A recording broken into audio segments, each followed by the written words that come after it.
White men are the mental health problem in this country. Jim Crow, white men. Slavery, white men. Segregation, white men. Concentration camps for Asian Americans in the late 30s and early 40s. 1,800 people died. How many black people were hung from trees? 8,000. Let me guess. Oh yeah, once again, white men. The gun violence? 98% are men. 84% are white men, U.S. citizens. I see a trend. How about the Middle Passage where 1.2 African Americans died? Oh yeah, once again, white men. Why was the Second Amendment written? Let me think. So black people couldn't have their freedoms. So the white men could once again control them. Who's in the White House? An adjudicated rapist, convicted felon white man. Wow, I see a trend. But somehow Americans are just begging to blame a trans person, a non-white person. See, what happened to George Floyd is symbolic of what's happening in this country. The white man putting his knee on the neck of a non-white person and sitting there in broad daylight with the balls to say, who's going to stop me? And that's what we're seeing right now. So that's the question that we need to ask ourselves as a fucking country. Who's going to stop them? Because I'm just one person here. Now, I don't know about you, but I got friends and family that are sitting behind the white privilege, and I want nothing to do with them. Not because of who they are, because their lack of action. Martin Luther King said, history is going to remember not the people that did bad things, but the good people that stood by and did nothing. Because once again, the white man is hiding behind their privilege while everybody else is getting treated like absolute fucking garbage. Because it doesn't affect me. You don't even want to go on a general strike to stop fascism. Oh, I can't work. Oh, I got a job. White man is the mental health crisis in the United States of America. It has been since day one. When you look at the majority of them, what do you see? A bunch of insecure little wannabe alpha males with small penises that need big trucks and guns to feel like a real man. That's the real problem, is toxic masculinity. That the white man feels unable to shit on everyone's rights just because of how they look. It's ironic, isn't it, that they demonize black people because they're black on the outside, and yet their hearts are black on the inside. Isn't that ironic? And every single time we see a mass shooting, they're just salivating on the white supremacist red hatters to say, oh my gosh, it was an immigrant, it was a trans person, it was a gay people. 84% of gun violence is white men. But when it happens, like at the church the other day, what happens? Oh, thoughts and prayers. But what happened with the racist podcaster? Oh, they were just dying for it to be somebody on the left so they can just blame somebody else. And a white man.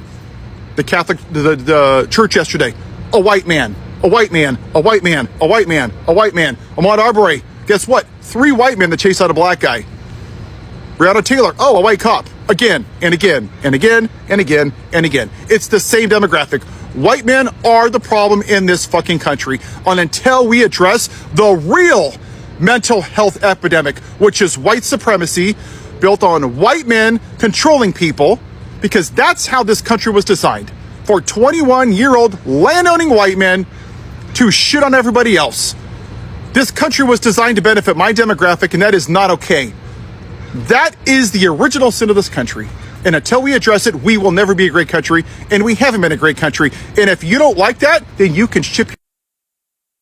Can we talk about how miserable white people are for a second? Like, you know that white people are miserable, right? Like, have you ever looked a white person in the eye, even if they're like a big mental health person? You just look deep down and you're like, brother, you are not happy at all. And truly, it breaks my heart. But one reason, I think, one of the main reasons that a lot of white people, a lot of us are really unhappy and miserable is because we lack internal congruence. Now, congruence is a concept we learned early in grad school to help people heal. And congruence is basically internal alignment. Values and actions are on the same page, right? Like, we accept every part of ourselves. We feel peace, security in who we are, congruence. And no matter how hard you try, you can never find internal congruence if you're not congruent with the world around you. If you're not understanding what's real and seeing reality and affirming what's true. So like white people who deny patriarchy and capitalism's negative effect and oppression of the world and genocide that's happening around the world, like that's incongruent with reality. That is going to have an effect on us internally. Because to deny what's happening in real time, we have to deny certain parts of us, certain emotions, certain thoughts that come up. And the more we run for that, the more incongruent and separate we feel, the more dissonance that comes, the more miserable we are.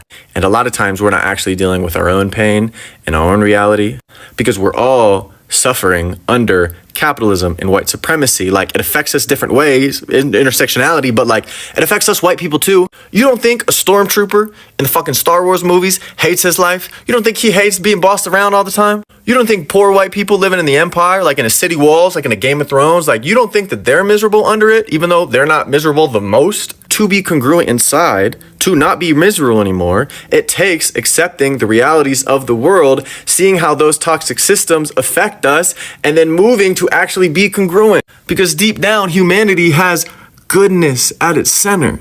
So yeah, white people, we're miserable because we're not congruent, because we're denying the realities of the world, and thus denying ourselves. Why have white Americans been afraid to start or celebrate White History Month? Oh, there's so many reasons, but really, I think it starts in the public schools when we're little. We've just really been conditioned into this kind of suicidal tendency, culturally suicidal tendency of like hating ourselves. And so most white people that hear anything positive about white culture, history, or the white race immediately kind of have this reflexive reaction of negativity. We've been really shamed as a race and a people to not appreciate our own heritage and be able to talk about that and to talk about being proud or happy or content with our ancestors and our culture and where we come from and what we've done as a people. So apparently white people are getting to learn how miserable their lives are right now. That is because of the lie that they were given. They were given a lie that they are great people. They are a form of those people that make history. They are those great people that do great things. They are pacesetters. They are the more civilized group of people. They are the people that show direction. And I mean, throughout our history books, that's how we were taught to see white people. And even if you could go to some households, I mean, in Alkebulan, you get to see how black people praise the brains of white people. They praise them, how genius they are for coming up with a gun, for coming up with an airplane, for coming up with all these scientific innovations that you can think about, right? Because some of our grandparents back here still thinks that a white man is a genius. A white man is the greatest of all. A white man is half human. That's what they think. It is because some of them were indoctrinated to the book of white supremacy. The book of white supremacy, there is no specific book called the book of white supremacy.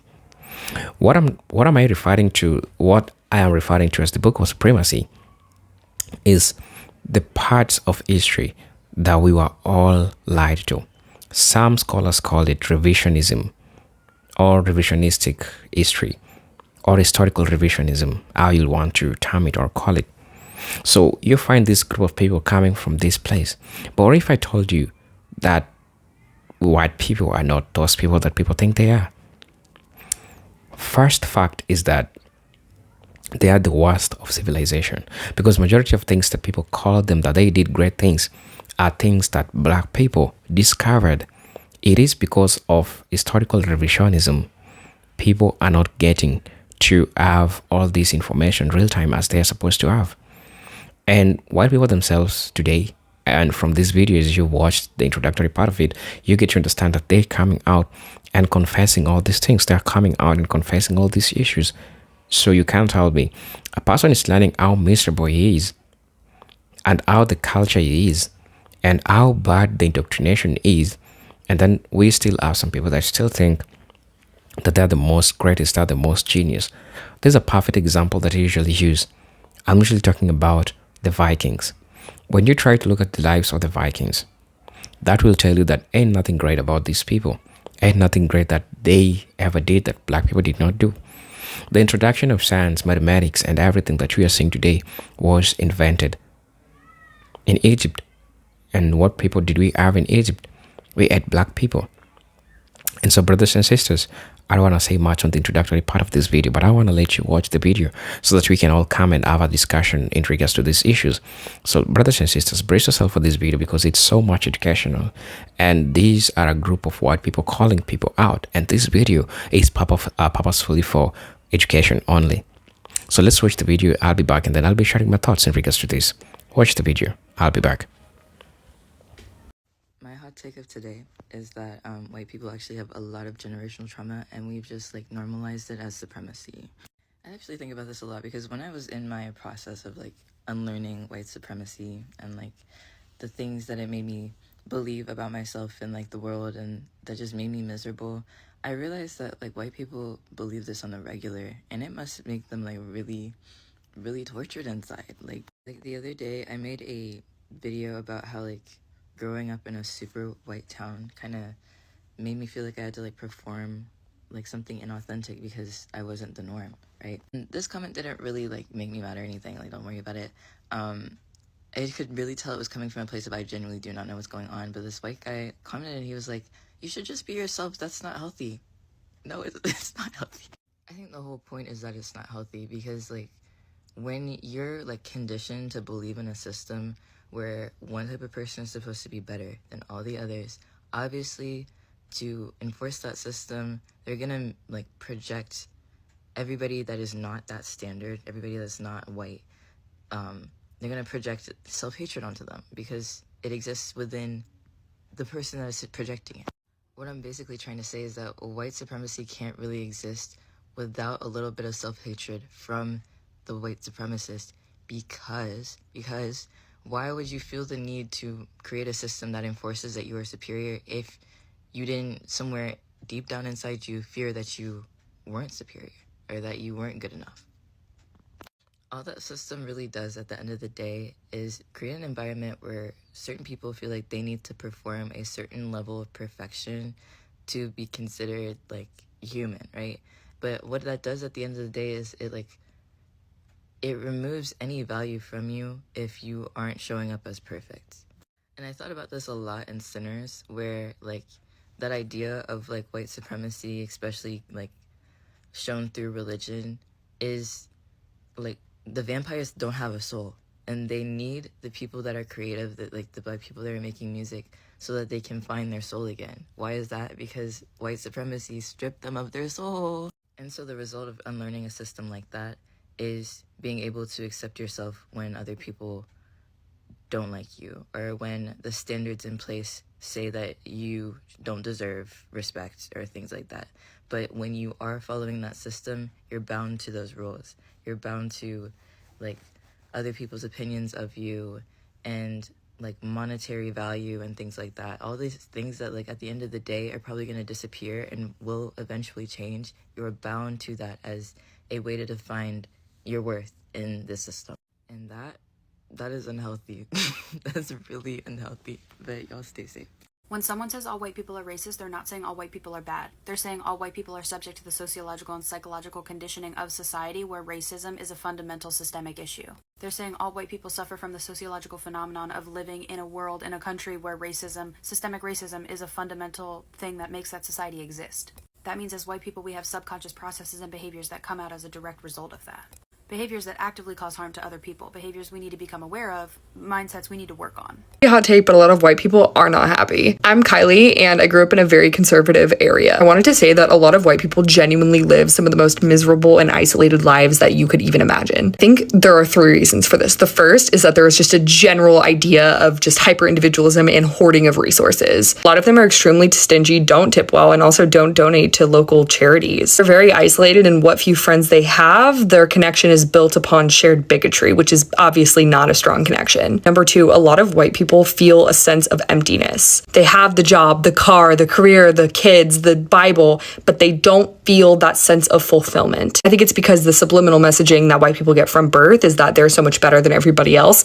And once you're in that sort of position, you will not allow yourself to open up to other people and opportunities that would genuinely bring you joy and fulfillment. And the third reason is that a lot of white people genuinely feel like equality is the oppression of white people. That means other people getting rights means that some of ours get taken away somehow, which obviously isn't true and shows the hyper-competitive nature of being white in America. The majority of school blank and mass blank that are happening across this this country are being committed by white boys. So let me ask you this. If you're a parent, white women, what are we doing?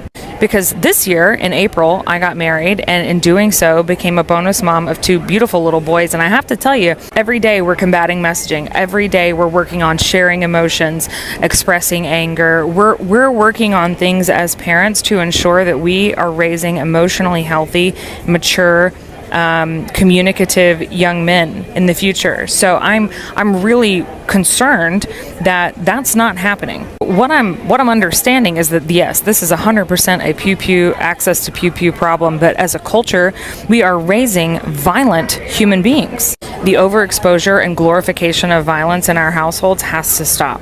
You have got to get a hold of what we are showing, teaching, exposing our children to, and being better, more present parents, because this is a problem in white households.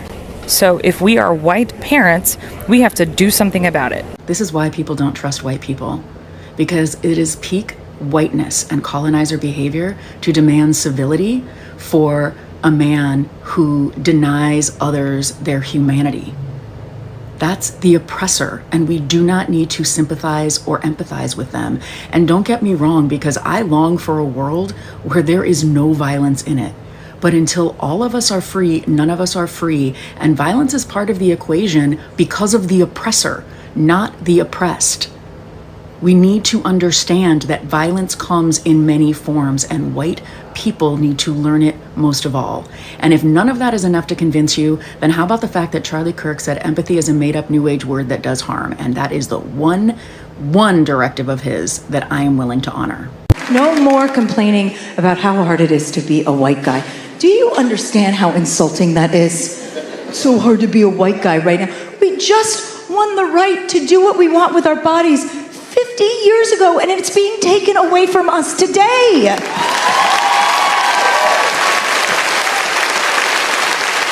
So don't call us hysterical. We're not hysterical, okay? We're not hysterical. Your opinions on racism and sexism are irrelevant. You're not the victims of that. You're the perpetrators. I think white people think that other people want to be them. I think they think other people want to be white. They actually think that people are looking at them ordering Charlie Kirks at Starbucks in a show of solidarity and thinking, God, I wish that was fucking me. They think people want to be like them. Bro, nobody wants to be like white people. White people are the most miserable fucking people on the face of this fucking earth, and also the most fucking judgy. What the fuck is wrong with y'all? And I know I am one of y'all, but I'm not gonna say us, because this is a part I am not part of. I'm not a miserable motherfucker. I mean, white women especially. I mean, so many women on that pew pew post I did about MAGA Man, they're like, why do you need a pew pew? What's wrong with you? Blah, blah, blah, blah. And the other thing is these women who on the post where I cuss, like, why do you have to cuss so much? Why are you cussing? And then when I chew my gum, like, why are you chewing gum? That's so disgusting. Spit that gum out. I mean, it's just bitching about some shit all the fucking time. As I learned very early on here from a black woman who said this, and I've repeated it since, if it don't apply, scroll on by. If you don't like me chewing fucking gum, if you don't like me saying fuck, if you don't like me having a pew pew, I don't need to fucking know about it. Just scroll the fuck on. I don't care what you think about me, or me owning a pew pew, or me chewing gum, or me saying fuck 500 times in a video. It's not your business, and I don't care. So just save yourself the however many minutes of energy that it takes you to type out that comment, Karen, and just scroll on by. And then, of course, we all know white men are the most fucking miserable assholes on the face of this earth. And I've talked about that a lot because they like to come on here and try to drag you when you're not the perfect little white woman. I'm gonna say this one time real loud with my full chest, so go ahead and hear me out on this one. If working is mandatory, if labor is something we are required to do in order to prove we deserve our existence, if we have no choice but to choose an occupation whether or not we want it, if you are forcing me to sell my body to do somebody else's labor and telling me I have no other choice and neither does anyone else, you shouldn't have any other choice but to give us a roof over our heads, food for our stomachs, and whatever else we need to survive! If you want us to be forced to work, but do not want to guarantee life necessities. That is slavery, you fuckwads! This country loves slavery, they just rebranded it! And don't tell me to leave! I would if I had the fucking money! But that's the whole point of this system, you dumb fucks! Fuck this country! Hello brothers and sisters, welcome back to the channel. I'm hoping that you are great. Probably it's in the day where you are, or maybe it's in the evening, or maybe it's in the afternoon, or maybe you're just taking your lunch. I don't know, you might be taking your dinner, depending on the time zone from where you are. But all I have to say is that I think the world is seeing white people for who they are. And most importantly, white people are seeing themselves for who they are. One of the important markers of history is that the people that were thought to have nothing great are in turn the people that were great. One of the most profound things that has ever happened in human history is white people learning that what they were told is a lie. For them themselves, it's even so much hard for them because at the end of the day, they have to wake up with what is called the cognitive dissonance. Cognitive dissonance is a psychological problem where a person who used to believe in something has to live with new realities. And now, he is in a dilemma to compare the two. He is in a dilemma to compare whether if he should believe in the new fact that is there, or he should believe in what he is usually having. And that's why you really find it so hard for majority of white people to live the supremacist ways, because it is so much hard for them to accept that we have a black Jesus. It is so much for them to accept that black people were first in Egypt. It is so much hard for them to accept that black people first put their feet on America's land, first land. They are the indigenous people. We have people that cannot believe that because this challenges their reality. But this is the catch. Let's talk about all those bad things that white people did. And you've heard all these narrators that I've invited in the podcast and they try to talk about it. You realize how there was so much problems. There was so much chaos that was caused during all this period. But since the system, and there was nobody to question all this craziness that was happening. But when we try to reflect that the lives that white people led before, you get to realize it was a crazy life. And some people that understand history, they'll come and tell you that they understand how miserable life they lived, what they led, and some people are not proud of what they did. And I thought you've seen all these clips coming out, the clips of these slave owners, or at least kids who used to live in the houses of slave owners, how they feel sorry, how they feel miserable, how they feel sad, how they feel guilty, how they feel embarrassed for the things that they did. And so when you try to look, there was nothing great to look back to that they did.